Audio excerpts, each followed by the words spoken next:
The NBA season is almost here, but why hasn't Russell Westbrook been traded yet? That is the question that has been pondered throughout the entire summer, believe it or not. Because it seems as though everyone and their mother thought that Russell would be gone from the Los Angeles Lakers after the disastrous season they had last year.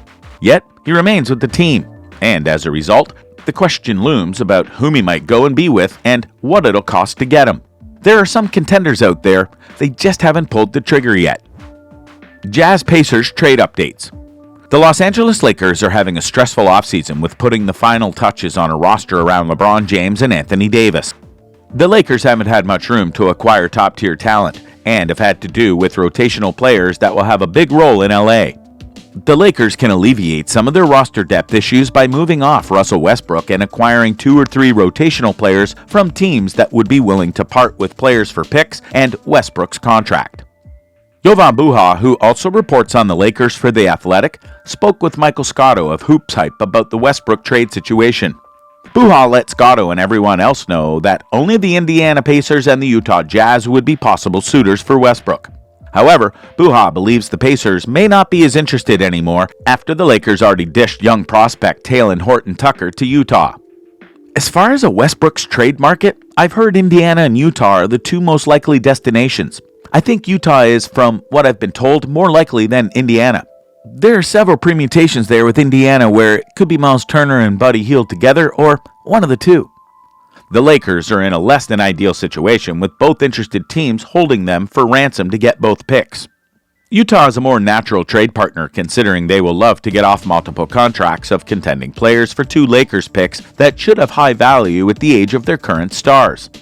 No matter how you slice it, the Lakers will only get 2 players while dealing with the Pacers. They are better off getting more of Utah's competitive core, especially with THT not being available in a Laker trade to Indiana to boost the value. Buddy Hield and Myles Turner are also inconsistent players that lack playoff experience, so maybe Utah is the best option for LA. But just because it's the best option doesn't mean it's the only one. Plus, if a trade with them hasn't happened now, you have to question it happening later. So what other options are out there for those who might want Russell Westbrook? Here are the 4 that have been rumored outside of the Jazz and Pacers. Charlotte Hornets. Los Angeles Lakers receive small forward Gordon Hayward and center Mason Plumlee. Charlotte Hornets receive point guard Russell Westbrook, 2027 first-round pick, unprotected, 2023 second-round pick. Hayward just hasn't been able to stay healthy since arriving in Charlotte, playing in 44 and 49 games in each of his 2 seasons. He's still owed $61.6 million over the next 2 years, and swapping Hayward and Plumlee for Westbrook would open up an additional $31.5 million in cap space next offseason, while LaMelo Ball is still on his rookie deal. Plumlee is on an expiring contract and almost certainly won't be re-signed after the Hornets selected centers Mark Williams and Kai Jones in the first round each of the past 2 drafts. Hayward is a perfect fit on the wing for the Lakers as he can play on or off the ball and be a secondary playmaker next to LeBron James. He's also made 40.2% of his 3-pointers the past 2 seasons. The injury concerns are real, which is why the Lakers only sacrifice one of their future firsts here. With 2 years left on his contract, Los Angeles should be able to shed his salary next season if necessary. Or, if he's healthy, keep him around for whatever may come next. Plumlee is a solid starter who will help keep Anthony Davis at power forward and is an extremely underrated passer who should be able to find James on cuts to the basket a few times a game. While it may not grant the Lakers all the pieces they want, if they improve even a little and give themselves financial leeway for later, they might just pull that trigger. Dallas Mavericks. Los Angeles Lakers receive shooting guard Tim Hardaway Jr., power forward Davis Bertans, small forward Reggie Bullock. Dallas Mavericks receive point guard Russell Westbrook, shooting guard Austin Reeves, 2027 and 2029 first-round picks, unprotected. The Mavericks, even after letting Jalen Brunson walk for nothing this offseason, are $14.6 million over the luxury tax line. Their bloated cap sheet is filled with role players who are being paid above their actual worth, not to mention newly acquired big man Christian Wood, who will need a new contract next summer. Pair Dallas's tight financial situation and loss of Brunson with teams like the Los Angeles Clippers and Denver Nuggets presumably getting back to full health, and the Mavs, the number 4 seed and a conference finalist last season, could be in danger of slipping down the Western Conference standings. Losing Hardaway, Bertans, and Bullock may hurt the Mavs' chances at competing for a title in 2023, but it also opens up $45.4 million in cap space next summer, meaning Dallas would have room to sign a max-level free agent to pair with Doncic. The Mavs also pick up a future first as trade ammo and get a young player in Reeves to insert into the rotation to help make up for the loss of Hardaway. This is a nice influx of talent for the Lakers, which is what they need right now because age is their biggest enemy. Plus, as ironic as it sounds, Russell might be the thing that the Mavericks need in order to get to the finals. They got close last season.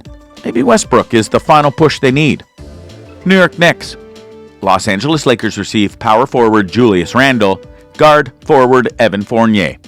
New York Knicks receive point guard Russell Westbrook, 2027 first-round pick, top 5 protected.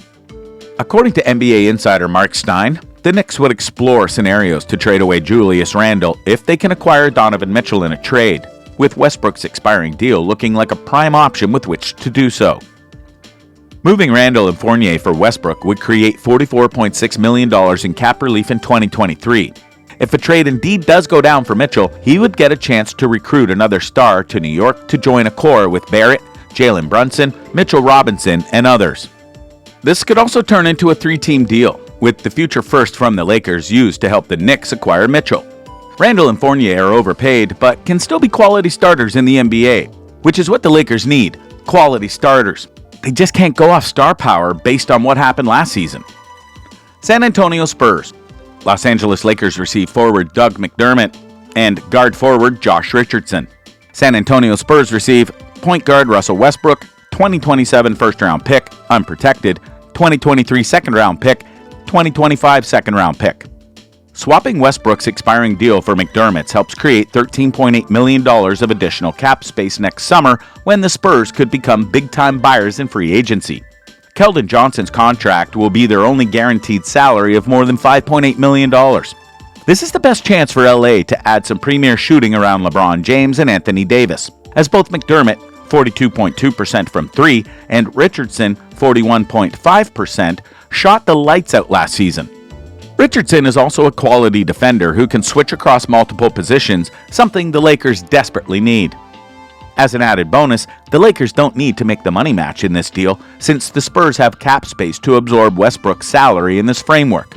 The trade would immediately save Los Angeles $21.1 million, putting them $3.9 million below the luxury tax after paying $45.1 million in penalties last year. Sure, they'd be trading in their own conference, but the Lakers can't be picky anymore. They need to either commit to Westbrook or get something in exchange for him. Neither option may be the best, but getting something is very much better than getting nothing at this point. And if you forgot, nothing was what they got last year after they were supposed to be the unstoppable team given all the talent they had. So what do you think? What do you think of this look at Russell Westbrook's trade prospects and the various teams that might just go after him? Which of these squads do you feel would benefit most from the trade for Westbrook?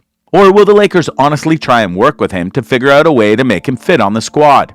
Let us know in the comments below, and we'll see you next time on the channel.